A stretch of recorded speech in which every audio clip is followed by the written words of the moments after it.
बहुत धन्यवाद brother justice और परिवार, हमारे लिए एक अच्छा गीत सुनाया। तू ही मेरा पिता, तू ही मेरा आसरा है, मैं हूँ तेरा सदा। हमारे लिए हमारा प्रभु है हमारे साथ, और इस मरुभूमि यात्रा में प्रभु ही हमारा आसरा और हमें मदद करने वाला है। आइए हम अब प्रभु का वचन हम सुनेंगे। प्रिय बाबू वर्गीस अंकल हमारे बीच में है मुंबई से, और प्रिय अंकल के द्वारा हम सुनेंगे कैसे बाइबल का प्रभाव हमारे देश में हुआ, इस बात पर बताएंगे। हम ध्यान से सुनेंगे प्रार्थना के साथ। Over to Babu Varghese uncle.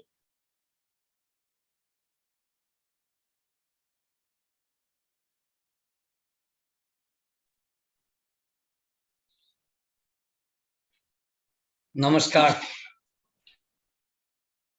Brother Jaimon? Yeah. Yes. Thank you so much, Brother Jaimon, for this beautiful translation you are going to do.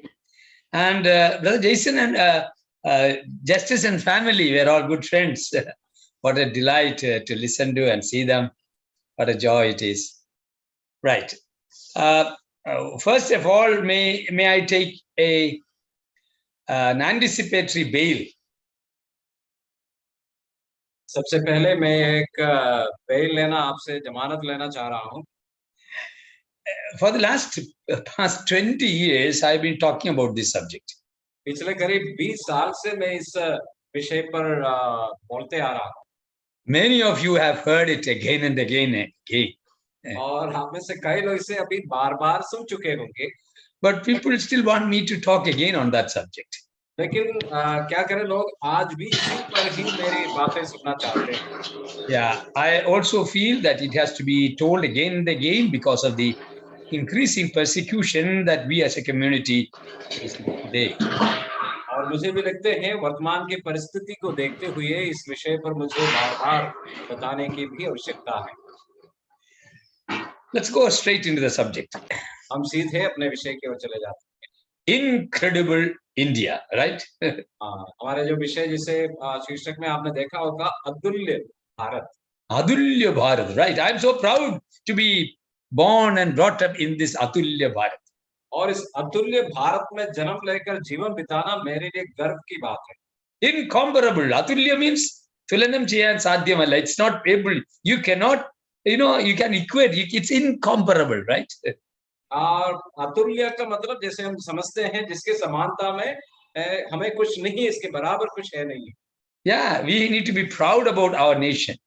और हमें इस बात पे गर्व होनी चाहिए कि हम सब भारतीय हैं। But personally, I am excited that it is in my Bible the word India is recorded.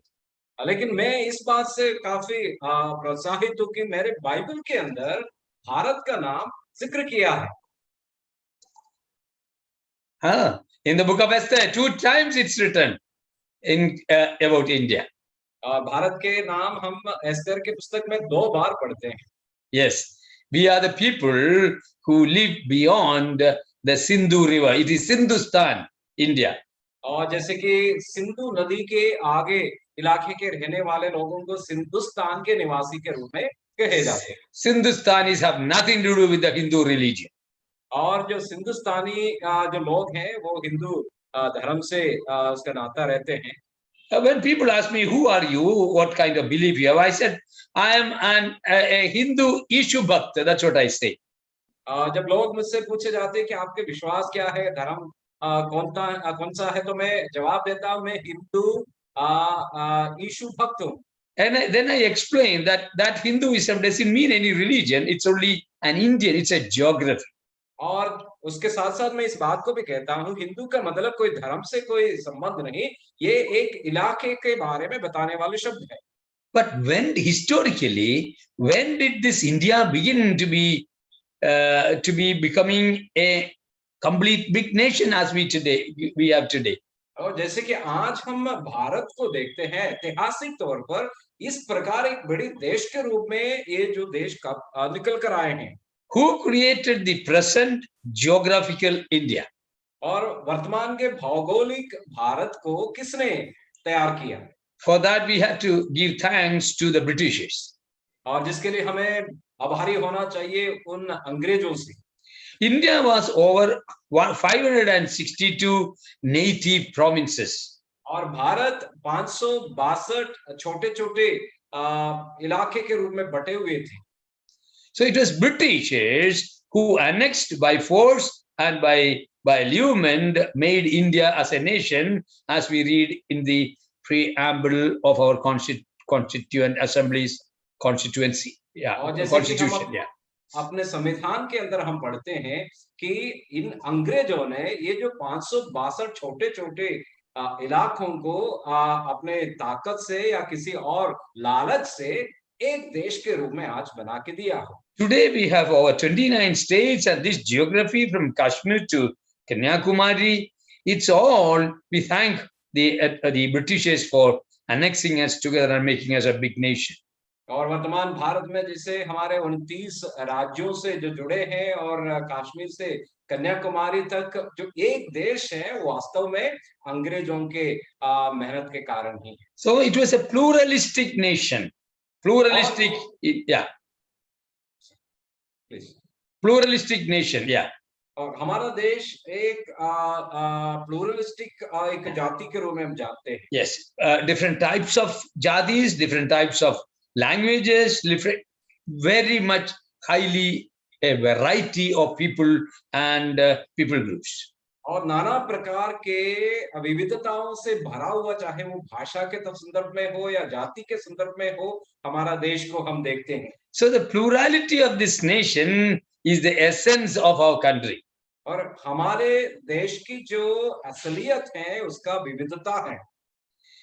Plural, unity in diversity, that's a greatness, right? और जैसे कि हम जानते हैं जो अनेकता में एकता ही हमारे Yes. खासियत है।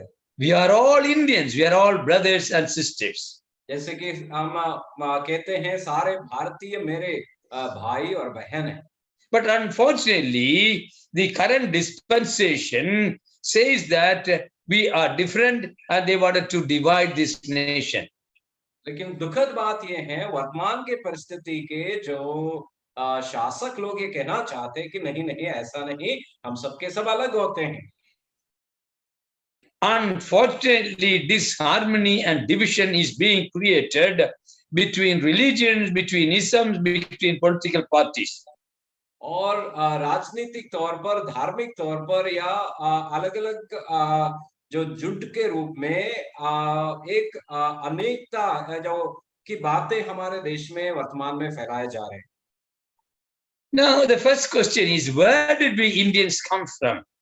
और पहले सवाल हमारे सामने है कि हम जो भारत के लोग हैं वे कहां से आए हैं? According to the historian Romila Thapar, Romila Thapar नामक ऐतिहासिक के अनुसार, she said one of Indians have come from one of the sons of Noah.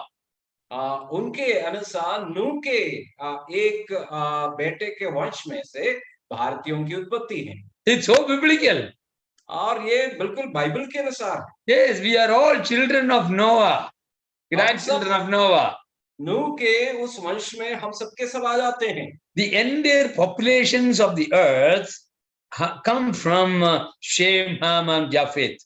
और जैसे कि हम जानते हैं पूरे जो मानव जाति है, नूह के 3 जो बेटे शेम, हाम, यापेत के वंश में से हैं। That we read in Genesis chapter 10 and 11, right? जैसे कि हम उत्पत्ति 10 और 11 अध्याय में इस बातों को पढ़ते हैं। Again, are we not excited that the history of the world, past, present, and future, we have it in our Bible?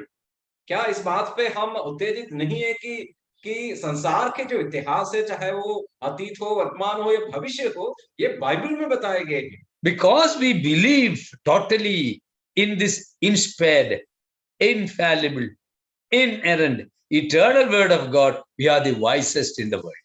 और क्योंकि हम उस परमेश्वर के जीवित और आत्मा से जो प्रेरित होकर लिखा हुआ जो बगैर गलती के जो परमेश्वर के वचन को विश्वास करते हैं, ये हमारे लिए ये प्रोत्साहन की बात है। So this greatest authentic authorized history book says we Indians have come from Ararat mountain after the flood of Noah. और नूह के समय के जल प्रलय के पश्चात अरारात पहाड़ के वहां से निकले हुए लोगों के वंश में से मैं और आप भारत के लोग भी उत्पन्न हुए हैं, वो इतिहासकारों का मानना है। So we are all foreigners. और इस तरह हम सबके सब विदेशी लोग हैं। But read the book of Dr. Rajiv Malhotra. लेकिन डॉक्टर राजीव मल्होत्रा नामक लेखक का पुस्तक को अगर आप पढ़ते हैं, He has written a book, Breaking India. और वहां पर उन्होंने भारत को तोड़ने के नामक एक पुस्तक लिखा है। In that he says the records from Genesis is absolutely wrong. It is a concocted story. और उनके अनुसार जो उत्पत्ति के पुस्तक के जो लेख हैं वो बिल्कुल गलत है, किसी के मनगढ़ंत कहानियां उसके अंदर लिखा गया है। But I ask him this question. लेकिन उनसे मेरा प्रश्न ये है, And if you are not able to accept this history recorded in Genesis chapter 1 to 10, अगर उत्पत्ति की पुस्तक अध्याय 1 से 10 अध्याय तक के इतिहास को आप मानने के लिए तैयार नहीं है, tell me an alternative story. और आप इस कहानी का और कोई विकल्प बताइए। Where did the Indians come from? और भारत के लोग कहां से आए हैं? But without substantiating it, he just says that from India, people went to outside India. और बगैर कोई आधार वे इस तरह दावा करते हैं कि भारत से लोग अन्य देशों में फैल गए हैं। Absolutely, linguistically, geographically, anthropologically, his statement is unfounded. और उनका ये जो कथन है, चाहे वो भाषा के तौर पर या मानव जाति के तौर पर या किसी इतिहास के तौर पर किसी भी तरह हम देखें, बिल्कुल निराधार है। So my first statement about incredible India is that we are all foreigners. और अतुल्य भारत के संदर्भ में मेरा पहला कथन ये है कि हम सब के सब विदेशी लोग हैं। Therefore, the allegation that Christianity or Christians are from a foreign country in that way is unfounded. और इसलिए ये जो आरोप लगाना जो मसीही लोग हैं वे किसी विदेशी देश से या विदेश से उनका संबंध है, नाता है, ये कहना बिल्कुल भी गलत होगा। The allegation that we are a remnant of the colonial past has no basis. और हम जो मसीही लोग हैं वो उन अंग्रेजों के हुकूमत के जो बाकी के रूप में आज है, ये जो कहना बिल्कुल भी सही नहीं होते।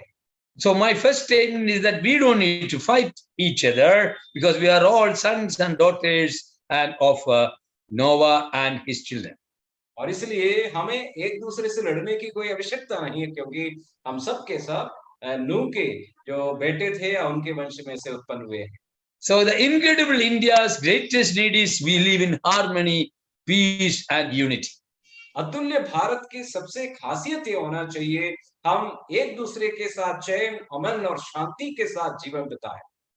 The whole family, Vasudhaiva Kudumbaka, the whole world is a family. That's what we Indians have been saying over the years. और सालों से हम इस नारे जो लगाते हैं कि वासुदेव कुटुंब का मतलब पूरे संसार ही एक परिवार ही की तरह है। Yes, not only we Indians are together with the whole entire earth, the universe are one family. What an essential ethos we have. और ये जो कथन है मात्र ये नहीं कि भारत के लोग एक परिवार की तरह हो, लेकिन संसार भर के लोग एक ही परिवार के हिस्सा है। The Constitution of India, based on biblical principles, also claims that. और भारत के जो संविधान है जो परमेश्वर के वचन के आधारित है, वो इसी सच्चाई को प्रमाणित करता है। Liberty, equality, fraternity. और जिसके आधार पर हम ये तीनों बातों को जानते हैं, आजादी है और हमारे परस्पर जो भाईचारे हैं और वो जो संबंध एक दूसरे के साथ है। Yes, what a beautiful constitution we have. और कितना सुंदर सा एक संविधान हमारे लोगों ने हमारे लिए तैयार करके दिया है। But today, unfortunately, we Christians are attacked on 3 areas. लेकिन दुखद बात यह है कि आज मसीही लोगों को 3 क्षेत्र में हमारे खिलाफ जो आक्रमण होते जा रहे हैं। We are physically attacked. एक तो शारीरिक तौर पर हमारे खिलाफ तो आक्रमण है। What shall we do when we are physically attacked? We just pray for them, we pity them, that's all. और जब हमें कोई हमला करते हैं शारीरिक तौर पर, हम क्या कर सकते हैं? बस हम उनके लिए प्रार्थना कर सकते हैं या प्रभु उनके प्रति हम दयानुभूति दिखा सकते हैं। Secondly, we are intellectually attacked. दूसरा जो आक्रमण है वो हमारे बौद्धिक क्षेत्र में है। History is being rewritten, saying that Christianity has no foundation on this in India. और ऐसा एक इतिहास लिखे जा रहे हैं जिसके आधार पर वो कहते हैं मसीहियत को इस भारत में कोई उसका कोई महत्व अहमियत नहीं है। For that, what shall we do? जिसके लिए हम क्या कर सकते हैं आज? We should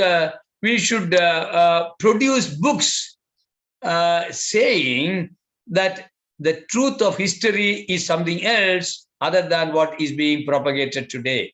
और हमें भी किताबें लिखनी चाहिए, तैयार करना चाहिए कि ये कहते हुए कि जो इतिहास लिखे जा रहे हैं वो गलत हैं, लेकिन वो सही नहीं है। And thirdly, और तीसरे हैं our financial resources are under attack. और हमारे आर्थिक स्रोत पर भी इनका आक्रमण हो रहे हैं। Let me come to the second attack.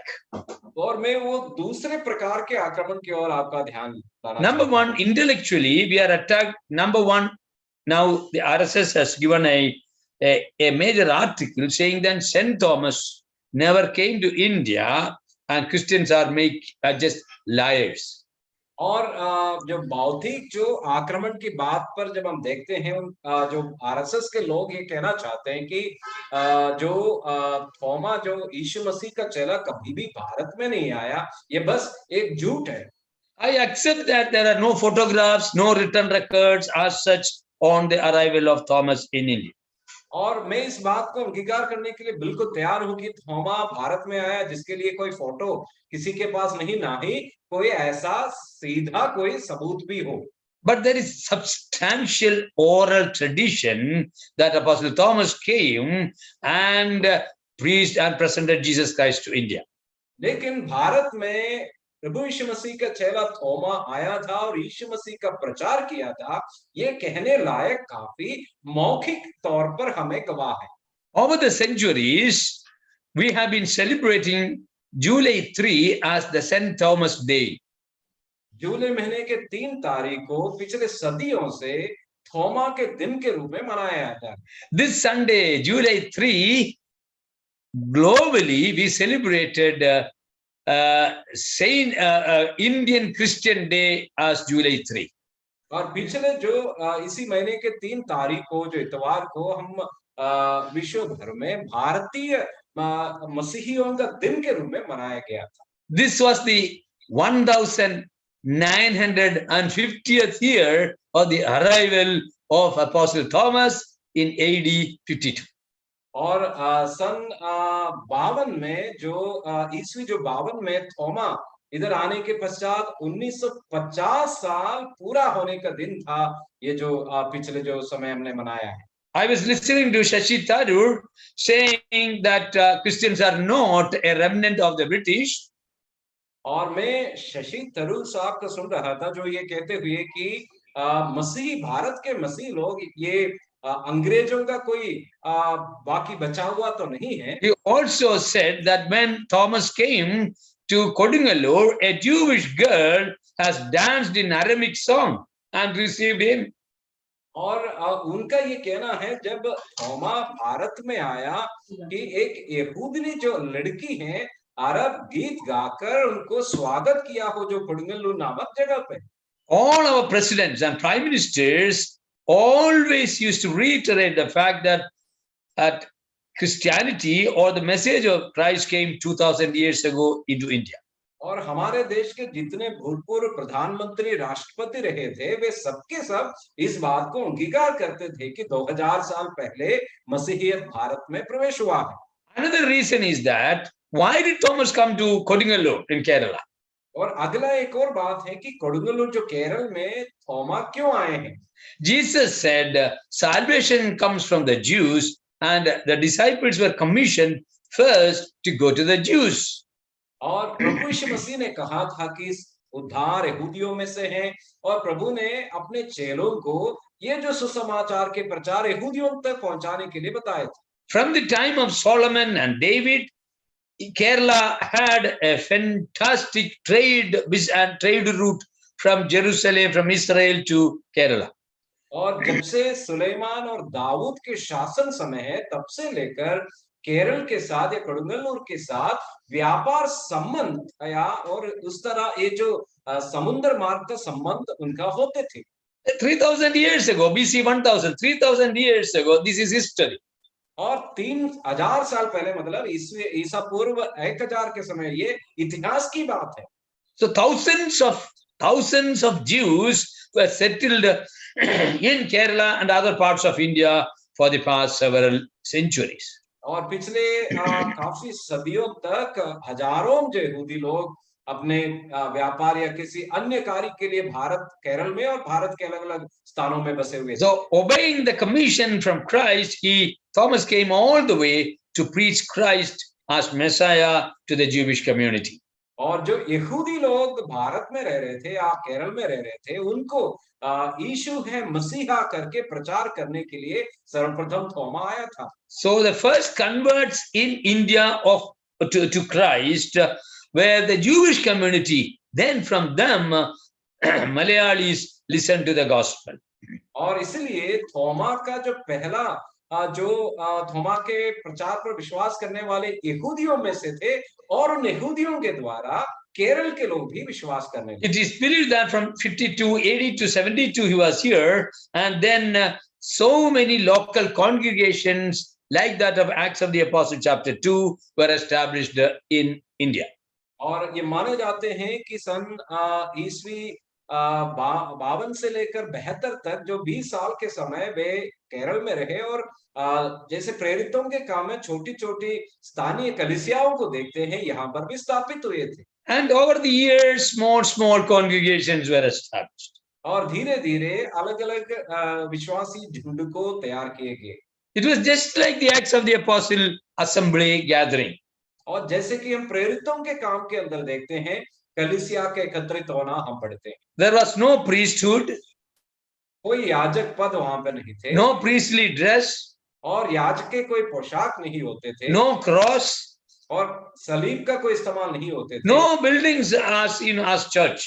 और गिरजा घर के रूप में कुछ बनाए नहीं They जाते were थे। gathered in small facilities, small houses. और जहां कहीं भी उन्हें सुविधा मिलता था छोटे-छोटे कमरों में घरों में वे एकत्रित होते थे। Yes, that was exactly that we read in the Acts of the Apostles. और प्रेरितों के काम में भी कलीसिया को शुरुआत के दिनों में इसी प्रकार ही देखते हैं। Over the years, several Christian immigrations took place into India. लेकिन जैसे समय बीता गया बहुत सारे जो मसीही लोगों का भारत में आने का प्रथा शुरू हो गया। But unfortunately, we didn't have a Bible in our hand. लेकिन दुखद बात ये रही थी कि हमारे पास उस समय कोई बाइबल नहीं रहे थे। Till 1800, we did not have Bible at all in this country. और 1800 ईस्वी तक भारत में किसी के पास बाइबल नहीं होते थे। The Bible translations took place afterwards during the past 200 years. और बाइबल का अनुवाद जो कार्यक्रम है वो पिछले 200 साल में ही शुरू हुए थे। I personally believe that one reason why Christian message did not spread to India because we didn't have a written book with us. और मैं व्यक्तिगत तौर पे ये मानता हूं कि जितना सुसमाचार के फैलाव हमारे देश में होना चाहिए वो इसलिए नहीं हुआ क्योंकि एक लिखित बाइबल हमारे हाथ में नहीं थी। So the Christian community was confined to small pockets earlier.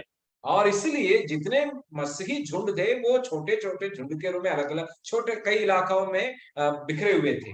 However, for the past 2000 years, the small minority Christian community had tremendous impact on the development of this nation. लेकिन इन सब के बावजूद ये छोटे मसीही झुंड जो पिछले 2000 साल में हमारे देश के अंदर बसे हैं, उनके द्वारा भारत के लिए बहुत बड़ी योगदान हुई है। Again, it's very exciting to say that we are an incredible great nation. और ये कहना बहुत उत्तेजना की बात है कि हम एक अतुल्य भारत और देश है। But the other side is that लेकिन उसके दूसरे हिस्सा अगर हम ध्यान दें, so much of atrocities were done on the population of this country. और हमारे देश पे लोगों के ऊपर इतने बड़े अत्याचार हुए जा रहे हैं। We see 2500 Dravidians came.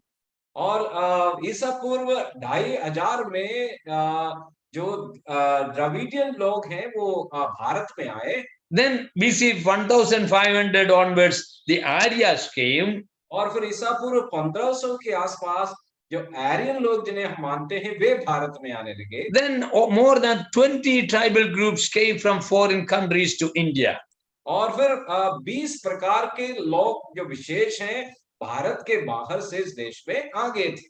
According to Genesis chapter 10 and 11, they were also sons and daughters of Noah. और उत्पत्ति की पुस्तक 10 और 11 अध्याय के अनुसार ये सब के सब ये सब नूह के वंश में से थे। So then they became a communal clash between the Aryans and the Dravidians.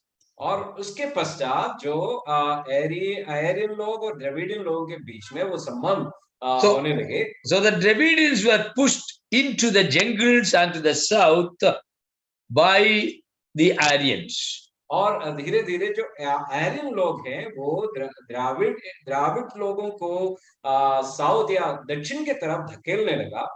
But therefore, incredible India, the plurality has begun even in the right first centuries. और इसलिए जो अतुल्य भारत की जो अनेकता है वो पहले सदी से ही शुरू हुए थे। When the Aryans came, they instituted an atrocious system known as caste system. और आर्यन लोग जैसे भारत में आए वे एक ऐसा प्रथा हमारे देश में शुरू किया जिसको जातिवाद के रूप में हम जानते हैं।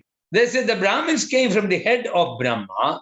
और उनका सिखाना ऐसा था कि जो ब्राह्मण होते हैं वो ब्रह्मा के सिर से आए हैं। Kshatriyas from the shoulders. और जो क्षत्रिय लोग हैं वो उनके कंधों से आए हैं। Vaishyas from the thighs. जो वैश्य हैं उनके जांघ से आए हैं। Shudras from the feet. और जो शूद्रा हैं उनके पांव से। And Chandalas from below. और चंडाला है उससे भी नीचे से।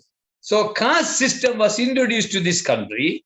और इस प्रकार एक जातिवाद हमारे देश में वे लोग शुरू किए। That became a means for oppression, suppression, and exploitation of one jati over the other jati. और ये जो जातिवाद है इस प्रकार लोगों पर अत्याचार कर कर उनको चूषण करने का एक जरिया बन गया। So caste system became a curse of this country. और इस प्रकार जो जातिवाद है हमारे लिए एक श्राप बन गए। So they created social discrepancies between these castes. और जातियों के बीच में सामाजिक जो ऊंचा नीचापन को वे लोग शुरुआत किए हैं। Just behind me in my library, there are so many books written by secular historians on this. और इस पर लिखे हुए बहुत सारे पुस्तकें मेरे लाइब्रेरी के अंदर रखा गया है। For example, a Brahmin and a Nair has to keep 92 feet away when they walk on the street. और जब गली में चलते हैं उस पुस्तक के अनुसार अगर एक ब्राह्मण और दूसरे किसी जाति के या नायर जैसे जाति के लोग अगर बराबर चल रहे हैं उनके बीच में जो दूरी है वो 92 फुट जो दूरी बनाए रखने की आवश्यकता है। A Nair and Irava had to keep 32 feet away. और अगर नायर के साथ उससे निचले जाति का कोई व्यक्ति चलते हैं वो 32 फुट जो दूरी बनाए रखना है। So discrepancy when you walk, और जब आप चलते हैं वो असमानता को हम देखते हैं। Then vocabulary, language. The lower caste cannot talk a particular way or the same way the Brahmins speak. The vocabulary was different.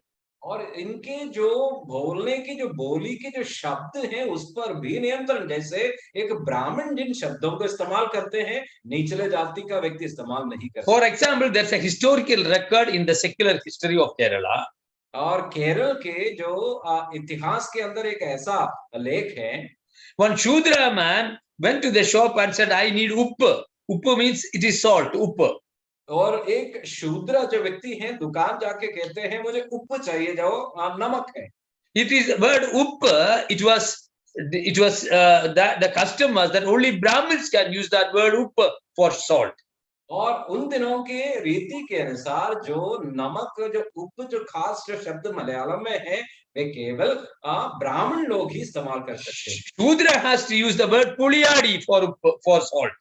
और जो नमक के लिए एक निचले जाति के जो व्यक्ति के लिए एक अलग शब्द जो पुलियारी नामक शब्द इस्तेमाल करना। So he said, give me uppa, and this man was killed. This is the historical record of incredible India. अतुल्य भारत का एक ऐसा इतिहास है जहां पर एक निचले जाति का व्यक्ति उप मांगने से, नमक जो ब्राह्मण का शब्द से मांगने हैं से उसे कत्ल किया गया है। Secondly, दूसरी बात, the food that Brahmins eat, Shudras cannot eat. They will not be allowed to eat. एक ब्राह्मण के जो भोजन है वो एक शूद्रा है वो नहीं खा सकता। Again, dress. But Brahmins have the dress that is prohibited to the lower caste. और जो जिस प्रकार के वस्त्र एक ब्राह्मण पहन सकते हैं वो निचले जात का कोई भी व्यक्ति नहीं पहन सकता। Non-Brahmin women were not allowed to wear upper clothes. और जो ब्राह्मण नहीं थे ऐसे जो स्त्रियां अपने शरीर के ऊपरी हिस्सा को ढकने का कोई अधिकार नहीं था। Now you understand the word incredible India. आप अतुल्य भारत के उस गर्व को आप अच्छी तरह समझ रहे होंगे। We are rewriting the history of this glory. Will they say this glory of this past India? और हम अपने इतिहास को बदल रहे हैं क्या? ये सारी बातें हमारे लिए एक गर्व की बात हम कह पाएंगे? There are thousands and lakhs of slaves in India. हमारे देश में हजारों लाखों गुलाम के रूप में जीवन बिता रहे थे। They are rewriting the history, saying that it was not like that in this country. लेकिन वे इतिहास को इस तरह बदल रहे हैं कि हमारे देश में ऐसा कुछ नहीं थे। Shashi Tharoor said the two words you can define this country today.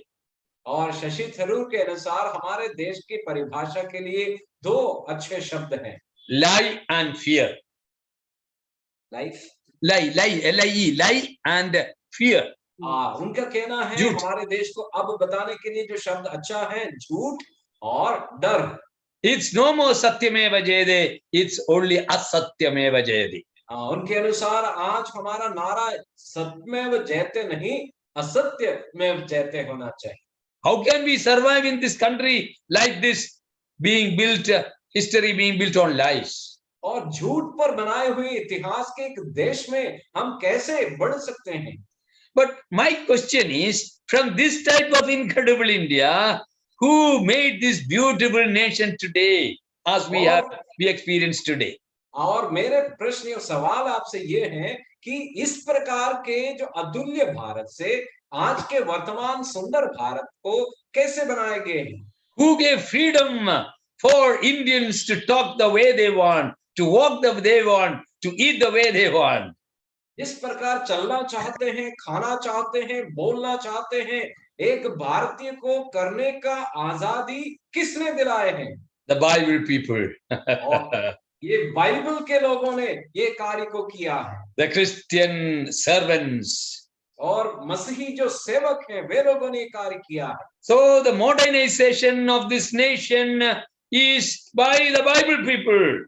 और इस देश का आधुनिकीकरण है ये बाइबल के लोगों के द्वारा की गई है। There are two words being discussed today in our country. और आज दो शब्दों को हम अक्सर इस्तेमाल करते हैं, Nationalism and nation building. और देश को बनाना और देशवाद की बात है। If you treat cow as yummy, you are a nationalist. If you right, if you hello, if you eat cow, you are an anti-nationalist. और आप अगर गाय को माँ मानते हो, आप देशभक्त हैं। और आप अगर गाय को उन खाने वालों में से हो, तो आप देशद्रोही बन जाते हैं। This is what's happening. और यही आज होते हैं। So who is a nationalist? Others will decide. और कौन है देशभक्त, ये मैं नहीं, मेरा भाई वो तय करेगा। So we Christians are being attacked and say we are anti-nationalists. और हम जब मसीहियों को अक्सर कहे जाते हैं कि तुम देशद्रोही हो। When there was a problem with that little girl Disha Ravi in Bangalore, Bangalore में दिशा रवि नामक एक लड़की के जो समस्या के बारे में हम जानते हैं, the social media was full that she is a Christian and she is an anti-national. और इस सोशल मीडिया में ये खबर चली कि वो देशद्रोही है और एक मसीही भी। So Shashi Tharoor wrote like this. और शशि थरूर ने लिखा, why the word Christian has become an anti-national term in this country. और इस देश में मसीह कहना कैसे देशद्रोही के रूप में। So he wrote a piece, and this is what I just read one paragraph of his what he wrote. और उनका ये कथन को मैं आपके सामने उद्धरण करना चाहता हूँ। He said, "Wear the badge Christian with pride." और उनका लिखना है कि मसीही जो नाम है, आप गर्व के साथ इस्तेमाल कीजिए। He said, "I urge my fellow citizens of Christian faith." और वो कहते हैं कि मैं मेरे जो इस देश के मसीही विश्वासियों से कहना चाहता हूँ, to wear the badge of Christian with pride. आप मसीही नाम है वो गर्व के साथ लीजिए। Then he added that there is much that millions of Indians should remain grateful to the Christians for.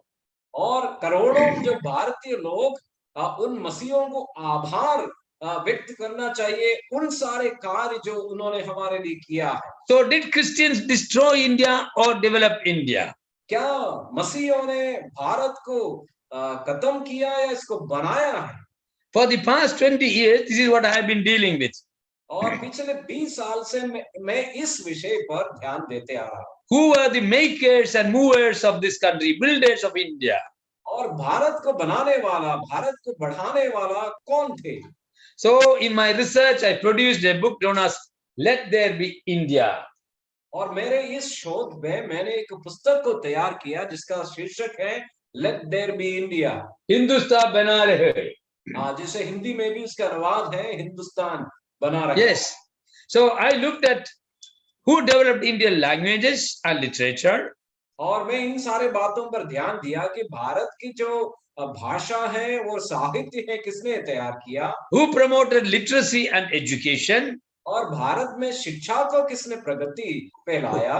Who bought printing press and started newspapers. और कौन हमारे देश में अखबार लाए हैं, प्रिंटिंग लाए हैं। Like that, in different areas of our works, I found out that it was all Bible people, mission Christian servants who offered, sacrificed their life to make India a great, incredible nation.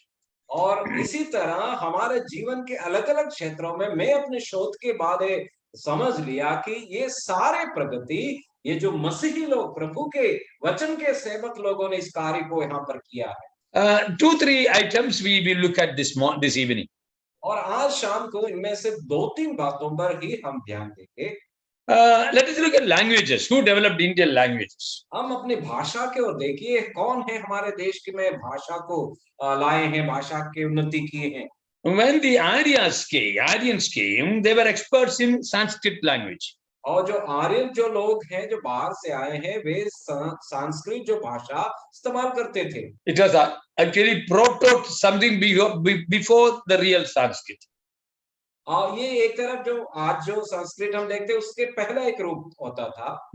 But they did not allow even Brahmin women to read or write Sanskrit language. लेकिन ये जो लोग थे, आर्यन लोग थे, वे साधारण लोगों को ही नहीं, आर्यन के घर पे जो उनके स्त्रियों को भी ये जो भाषा पढ़ने लिखने की अनुमति नहीं दी। It was confined to be a priestly language for spiritual religious matters. और धार्मिक और आध्यात्मिक बातों के लिए एक भाषा के रूप में ही संस्कृत भाषा को इस्तेमाल किए थे। So the Sanskritists, or they are known as classicists, they said the mother tongues of this country are Mlecha languages, abomination, poor languages. और जो संस्कृत जो भाषा इस्तेमाल करने वाले कहने लगे कि इस देश के जितने भी अन्य भाषा हैं जो लोगों की मातृभाषा है, ये सब बेकार है। बेकार है। They said मातृभाषा should not be developed. और इसलिए उनका कहना है कि अपने अपने जो मातृभाषा की कोई उन्नति बढ़ोतरी की कोई जरूरत नहीं। Therefore, over the years, Sanskrit itself became a dead language. लेकिन इतने सालों में जैसे कि हमें जानते हैं संस्कृत एक मरा हुआ मृत भाषा बन गए हो। Then the foreign invaders brought Persian, Arabic into India and Urdu into India. और जो विदेशी जो अधिकारियों ने हमारे देश में जब हुकूमत करने लगा, वे पेर्शिया या अरबिक जैसे भाषाएं हमारे देश में लाए। So these foreigners also were not interested in developing the mother tongues of India. और जितने भी विदेश से आकर यहाँ पर राज किए हैं, वे भी हमारे अपने भाषाओं की बढ़ोतरी में कोई योगदान नहीं किए थे। During the past 200 years of British Raj, जो ब्रिटिश अंग्रेजों के शासन के जो 200 साल के अंतर्गत neither the British Empire nor the East India Company were interested to develop Indian mother tongues. और भारतीय जो जितने भी मातृभाषाएं हैं, इसकी उन्नति के लिए ना कि अंग्रेज या ईस्ट इंडिया कंपनी किसी कदम उठाए हैं। But Bible people like William Carey, they fought for the 3 language formula for the future of India. लेकिन भारत के भविष्य को ध्यान में रखते हुए विलियम कैरी जैसे लोगों ने भारत में ये जो मातृभाषा की बढ़ोतरी दी है।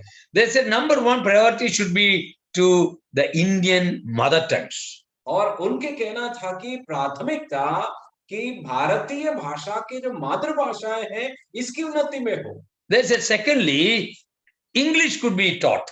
और उन्होंने बताया मातृभाषा के साथ-साथ अंग्रेजी भाषा भी लोगों को सिखाए। Thirdly, Sanskrit also could be taught along with that. और उन्होंने बताया तीसरे तौर पर आप संस्कृत भी पढ़ा सकते हैं, सिखा सकते हैं। So I'm so delighted that Amit Shah ji recently said Hindi must be made the national language of India.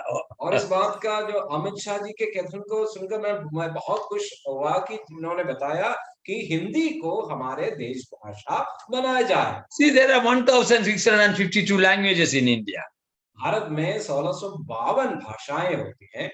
There are not a single national language in India. और भारत के कोई देश भाषा के रूप में कुछ भी नहीं है। No language is inferior, no language is superior. और किसी भाषा उच्च या नीच इस तरह हम इसको विभाजित भी नहीं कर सकते। All the 1,652 languages and dialects have to be equally respected and used. और 1652 जो भाषाएं हमारे देश में हैं, सब बराबर के हैं, कोई ऊंचा नीचा नहीं है। Secondly, there were no script to these mother tongues. और दूसरी बात है, जितने हमारे मातृभाषाएं होती थी, इसका कोई लिपि नहीं होती। So this oral languages, how you could read it without a script? और ये जो मौखिक भाषाओं को आप कैसे पढ़ सकते हैं जब तक उसकी कोई लिपि नहीं हो? That was what the missionaries, the Christians, the Bible translators launched into to develop Indian mother tongue. और भारतीय मातृभाषा के बढ़ोतरी के लिए मिशनरियों ने या परमेश्वर के दासों ने इस क्षेत्र में सबसे बड़े योगदान किए हैं। That is why we got Hindi in our country. और इसीलिए आज हमारे देश में हिंदी एक भाषा है। As I have said this several times, जैसे कि मैं कई सारे बार इस बात को बता चुका हूँ, there was no Hindi in this country. और इस देश में हिंदी नामक कोई भाषा ही नहीं थी। Yes, it was only in 1875. ये सन 1875 में Missionary Samuel Henry Kellogg, जो प्रभु के दास सैमुअल हेनरी केलोग हैं, he created Hindi out of 12 Central Indian dialects. और जो भारत के बीच जो बीच इलाके के 12 ऐसे मौखिक भाषाओं से हिंदी भाषा को उन्होंने तैयार किया हो। He was the one who produced the grammar of Hindi, which is even today available as the best textbook on Hindi grammar. और हिंदी का व्याकरण भी उन्होंने ही तैयार किया, जो आज भी हिंदी का सबसे अच्छा जो व्याकरण की किताब के रूप में माने जाते हैं। We had Hindustani, Persian and Arabic, not Hindi. और हमारे देश में उन दिनों में हिंदुस्तानी, पर्शियन और अरबिक जो भाषा थे, लेकिन हिंदी नहीं थी। So Hindi is created by Bible man, Bible missionary. Hindi जो भाषा के शुरुआतक है, ये प्रभु के दास या प्रभु के वचन के सेवक लोग थे। Again, Nagari, Devanagari, Prajarani Sabha started in Benares, was by and promoted by missionary E. Greaves. Missionary जो प्रभु के दास ई ग्रीफ ने जो बनारस जो में देवनागरी का जो एक समूह का जो शुरू किया। So Bible people created Hindi. और बाइबल के सेवक लोग भाषा जो हिंदी भाषा को promoted Hindi, उसको बढ़ावा दिया, gave dictionary and grammar book and literature in Hindi. और हिंदी के जो डिक्शनरी है, व्याकरण है, साहित्य है, उन्होंने तैयार किया। Started schools and colleges and university in Hindi. और भारत में हिंदी के जो स्कूल है, कॉलेज है, विश्वविद्यालय है, तैयार produced newspapers and magazines in Hindi. और हिंदी भाषा में मैगजीन और अखबारों को तैयार किया। And I'm so glad Amit Shah ji says Hindi should be the national language. और जब देश भाषा हिंदी बनाना चाहिए करके जब अमित शाह जी कहते हैं, इससे सुनकर मुझे बहुत सुकून होते हैं। But I have a request to Amit Shah ji and Modi ji. और मोदी जी और अमित शाह जी के और मेरा एक विनती है, when you start speaking Hindi, first give a salute to Jesus Christ and to the Bible people. और आप हिंदी भाषा इतने बढ़िया बोलते हैं, लेकिन सबसे पहले प्रभु के दास और यीशु मसीह को एक सलाम देकर इस बात को। But what's happening today? लेकिन आज हमारे देश में क्या हो रहे हैं? My own sister's son was arrested and put in lockup in Himachal Pradesh. He gave a tract and a nourishment or something in Hindi language. और मेरे बहन का जो बेटा है, एक पत्रिका जो हिंदी भाषा में किसी को पकड़ा दिया हिमाचल प्रदेश में, उसको बंदी कर उसको अरेस्ट कर उसको पीछे रखा गया था। Why did we develop these mother tongues? और हम अपने मातृभाषाओं की उन्नति क्यों करें? I want to reiterate this fact this evening. I want to confirm this matter. और मैं इस बात को जोर देके कहना चाहता हूँ, we developed the mother tongues of India with single purpose. और हम भारत के मातृभाषाओं की बढ़ावा देने का एकमात्र उद्देश्य है। All Indians must be able to read the Bible in their mother tongue. There is no compromise on that. और इसमें कोई भी अदला बदली की बात नहीं, कोई समझौता नहीं कि सारे भारतीय लोग अपनी मातृभाषा में परमेश्वर के वचन को पढ़ें। Because Bible is God's word. क्योंकि बाइबल परमेश्वर का वचन है। Bible is not speculation, it is revelation. और बाइबल किसी का ऊहापोह नहीं, ये परमेश्वर का प्रकाशन है। Bible is not a Christian book, not a spiritual book, not a religious book. और बाइबल किसी धार्मिक ग्रंथ या मसीही ग्रंथ या इस प्रकार के किसी तरह का ग्रंथ नहीं। When Jesus Christ created us, he gave Bible as our operation manual.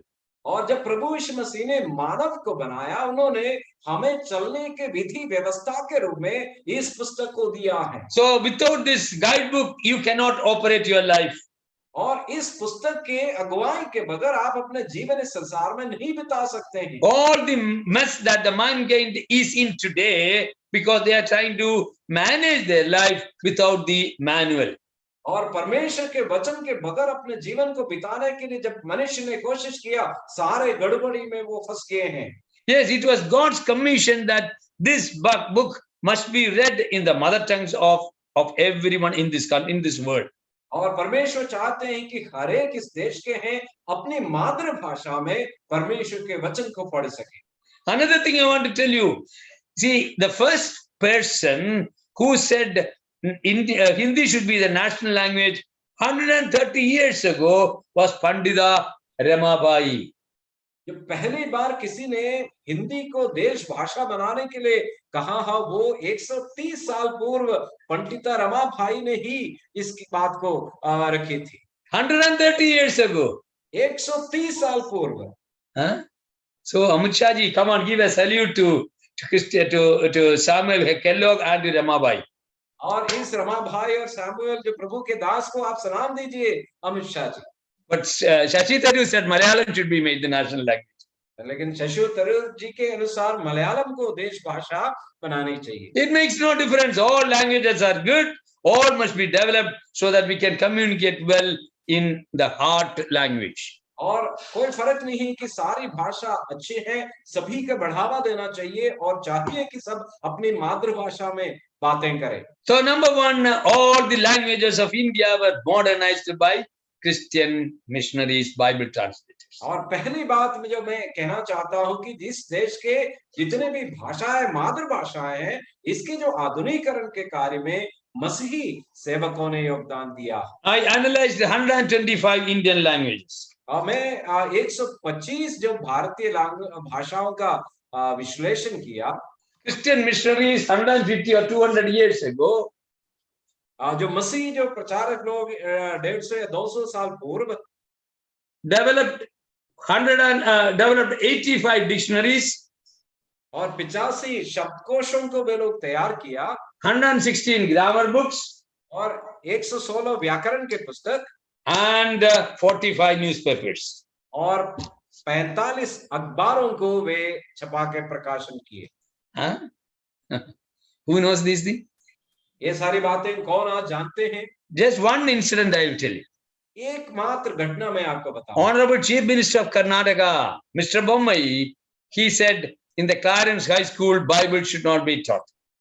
और कर्नाटक के जो आदरणीय मुख्यमंत्री जो बोम्मई साहब हैं, उन्होंने बताया कि क्लारेंस हाई स्कूल जो बेंगलुरु में है, वहां बाइबल का शिक्षा नहीं देना चाहिए। It was established 110 years ago by brethren missionaries. और ब्रदरन मिशनरियों के द्वारा 110 साल पूर्व इस स्कूल की स्थापना हुई। One of the most eminent schools of India.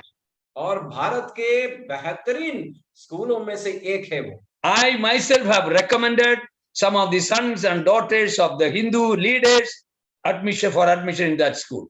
और इस स्कूल के एडमिशन के लिए कुछ नेता और कुछ जो लीडर्स के जो बेटे बेटियों के लिए मैं खुद ही सिफारिश किया। But remember, Karnataka, there was no grammar book in Kannada language. आप याद कीजिए, कन्नड़ जो भाषा है जिसके लिए कोई व्याकरण के पुस्तक नहीं था। In 1818, it was William Carey who gave the first grammar book in Kannada, and that was the first prose in Kannada language. और कन्नड़ा जो भाषा के जो पहले जो व्याकरण के जो पुस्तक हैं, जो विलियम केरी ने तैयार करके 1980 में दिया था। In 1860s, 3-volume dictionary was given by missionary Ferdinand Kittel in Kannada. और जो कन्नड़ का जो पुस्तक है वो डिक्शनरी जो शब्दकोश है 1816 में तैयार करके दिया था। 1847, it was Mongling, missionary Mongling, who gave the first newspaper known as Mangalore Samachara. Mangalore समाचार नामक जो पहले जो अखबार है 1846 में प्रभु के दासों ने तैयार करके दिया था। So all Indian languages were modernized by Christian servants. और मसीह जो सेवकों के द्वारा ही भारत के जितने भी जो मातृभाषाएं हैं जिसका डेवलपमेंट आधुनिकीकरण हुए हैं। So from languages we developed literature. और जो भाषाओं से हम अपने साहित्य को तैयार किए। There is no prose in any of the Indian languages. और हमारे देश में जो प्रोस के रूप में कुछ भारतीय भाषाओं में लिखित रूप में नहीं होते थे। Novel and many other literature we produced. और हम नॉवेल जैसे बहुत सारे साहित्यों को तैयार किए। We produced Bible in all these languages. और इन सभी भाषाओं में हम बाइबल्स को तैयार किए। Let me take 2 minutes for Rajasthan. और राजस्थान के बारे में 2 मिनट में बताऊं। You know, you have so many tribal languages in Rajasthan. और राजस्थान के ट्राइबल जो भाषाएं बहुत सी होती हैं। Who is interested in developing Rajasthan tribal languages? और राजस्थानी जो भाषाएं हैं, जो गोत्र भाषाएं हैं, उसके प्रगति में कौन रुचि रखते हैं? There are Bible translators known as NLCI and other Bible translators working in Rajasthan. और राजस्थान में इस भाषा के अनुवाद में कार्य करने वाले बहुत से संस्थाएं होते हैं। Last August last year, पिछले साल अगस्त महीने में NLCI released 3 New Testaments in Rajasthan. Rajasthani भाषा में 3 जो नया नियम को वे लोगों ने तैयार किए। Shekhawati language, the people 22 lakhs they live in eastern Rajasthan. Shekhawati. Shekhawati जो भाषा है, पूर्वी जो राजस्थान के जो करीब 22 लाख लोगों की जो भाषा है, जिसमें नया नियम को तैयार For the किया। first time that literature came to Shekhawati.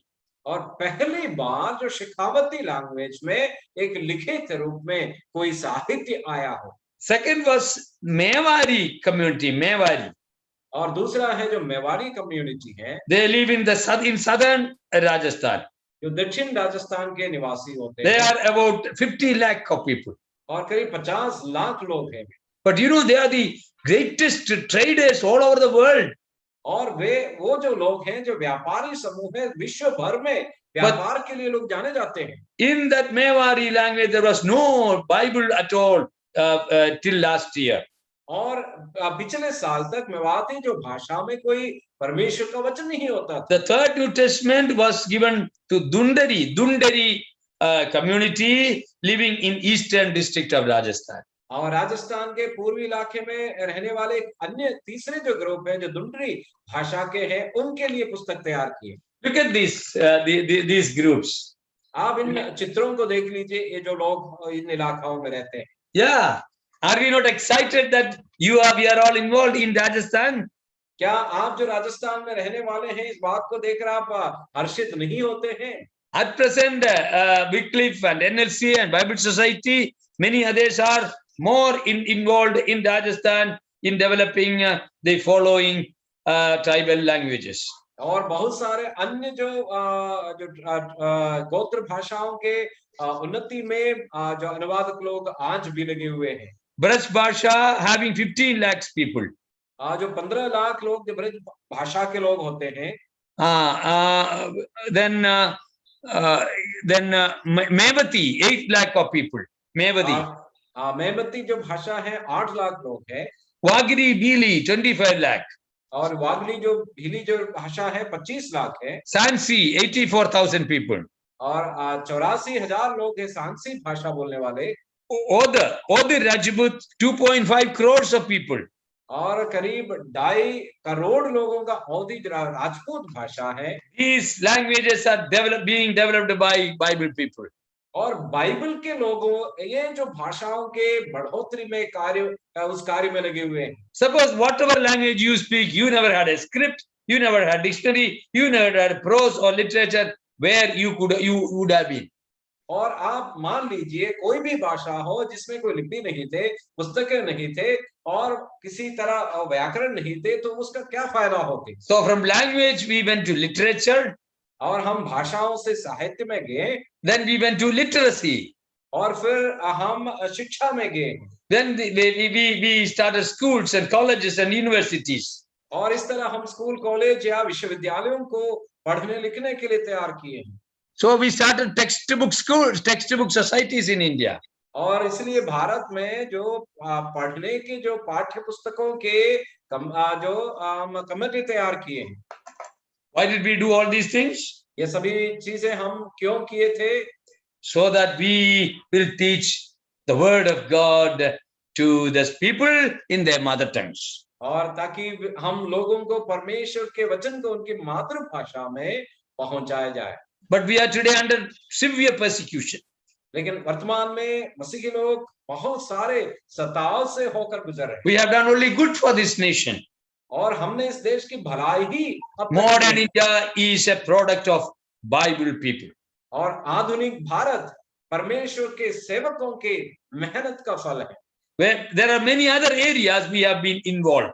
और अन्य कई सारे क्षेत्र हैं जिसमें मसीही लोगों ने योगदान किया है। I will continue that in on next Thursday. और अगले जो गुरुवार के दिन इस अध्ययन को मैं जारी रखूंगा।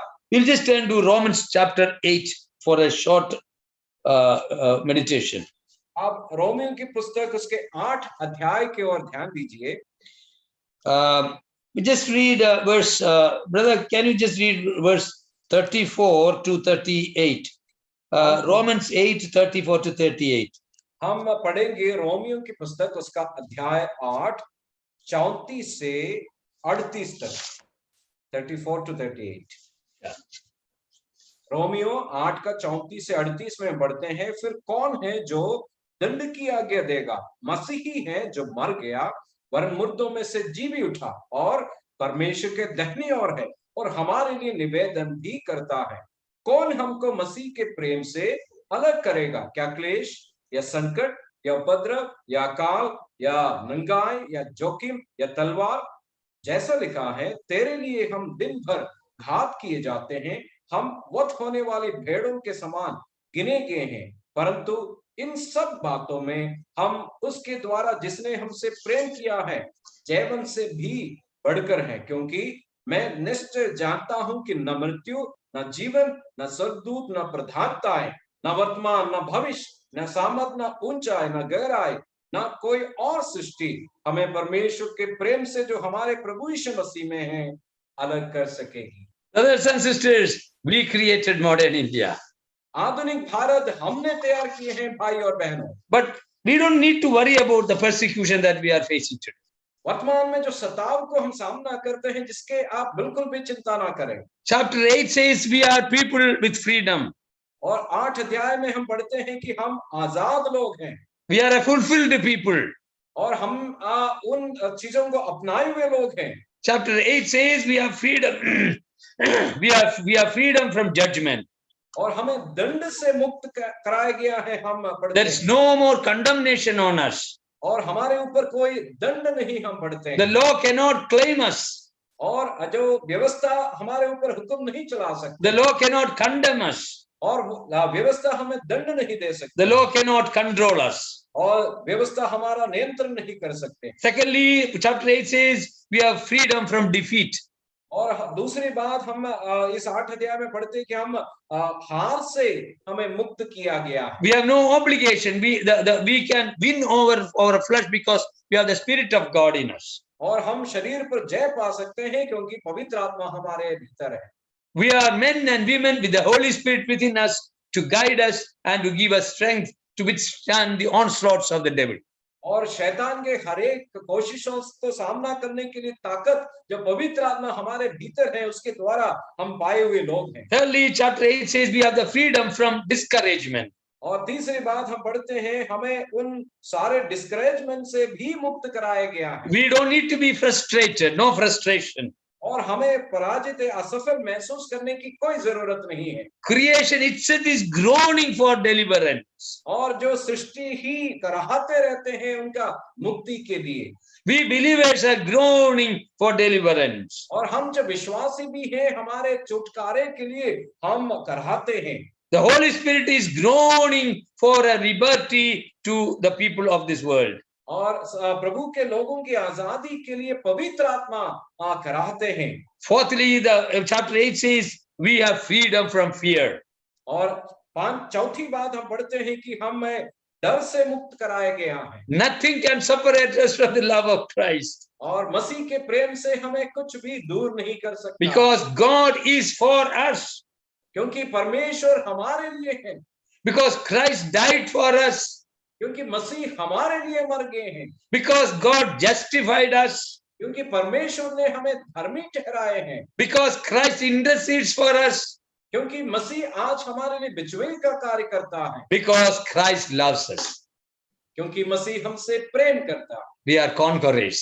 और हम जीतने वाले लोग हैं। This morning, और आज शाम को, this evening, my dear brothers and sisters, मेरे प्यारे भाई और बहन, as we read the book of Hebrews, और जैसे कि हम इब्रानियों की पुस्तक में पढ़ते हैं, cloud of witnesses around us. और हमारे चारों ओर गवाहों की इतने बड़े Thousands of missionaries have labored for this country.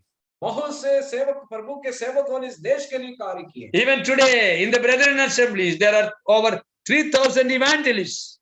और हमारे ही कलीसिया में करीब 3,000 से ज्यादा प्रभु के सेवक लोग हैं। In 4,000 assemblies we are around 3 lakh believers. और 4,000 के करीब जो कलीसियाओं में 3 लाख के करीब जो विश्वासी लोग हैं। We are all believers. We are all conquerors in Christ. और हम सबके सब विश्वासी हैं और मसीह में जयवंत से भी बढ़कर है। The Lord is coming. प्रभु आने वाला है He will be rewarded. और हमें प्रतिफल देने वाला है। We created modern India. और आधुनिक भारत को हमने ही बनाया। The Bible people will continue to serve this country. और बाइबल के लोग इस देश की सेवा करते ही रहेंगे। As Shashi Tharoor said, जैसे कि शशि थरूर जी ने be कहा, proud that you are a Bible lover. You are a और- Christ lover. और मसीह को प्रेम करने वाले इस बात पे तुम गर्व महसूस करें Let us continue to serve India with love and compassion. और प्रेम से दया के साथ इस देश की सेवा हम करते रहें। The Lord is coming and we will be there with him. प्रभु आने वाले हैं, हम उनके साथ जाने वाले हैं। Then after 7 years, he will come back and we will rule the world along with Jesus for 1,000 years. और 7 साल के बाद हम प्रभु के साथ इस पृथ्वी पर आएंगे और 1000 साल के लिए हम इस संसार पर राज करेंगे। It is the Bible that made India Achhe Din, and we are the people who are going to bring Achhe Din to this country. और भारत के जो अच्छे दिन को जो लाए हैं वो परमेश्वर के वचन है, बाइबल के लोग हैं और हम ही अच्छे दिन के शासक भी बनने वाले हैं। May the Lord bless us. परमेश्वर हमारे आशीष। परमेश्वर को मैं धन्यवाद करना चाहते हैं कि आज का जो मीटिंग इस प्रकार होने के लिए प्रभु सहायता की और बाबू वर्गीस अंकल के द्वारा हम कुछ ऐतिहासिक बात, वास्तविक बातें हम सुन रहे थे और हम इस पर गर्व होना है कि हम विश्वासियों के द्वारा इस बहुत सारे योगदान इस देश की उन्नति के लिए, बढ़ोतरी के लिए बहुत सारे योगदान किया है। परमेश्वर को धन्यवाद करते हैं और आने वाले समय में प्रिय अंकल के द्वारा हम अगले हफ्ते भी गुरुवार के दिन हम इसी प्रकार हम इकट्ठा होकर बाकी जो बातें हैं हम सुनेंगे। और मैं धन्यवाद करते हैं जयमोहन ब्रदर को के लिए भी प्रिय भाई के द्वारा प्रिय भाई ने ट्रांसलेट किया है। प्रभु आशीष दे। और भाई जस्टिस को भी धन्यवाद करते हैं, प्रिय भाई के द्वारा हम अच्छा गीत सुना। सो आज का इस कार्यक्रम में जुड़े हुए सभी भाई बहनों को प्रभु यीशु मसीह के नाम में बीकानेर कलीसिया के तरफ से हमारा आभार प्रकट करते हैं। अभी हम प्रार्थना करके हम इस सभा हम समाप्त करेंगे।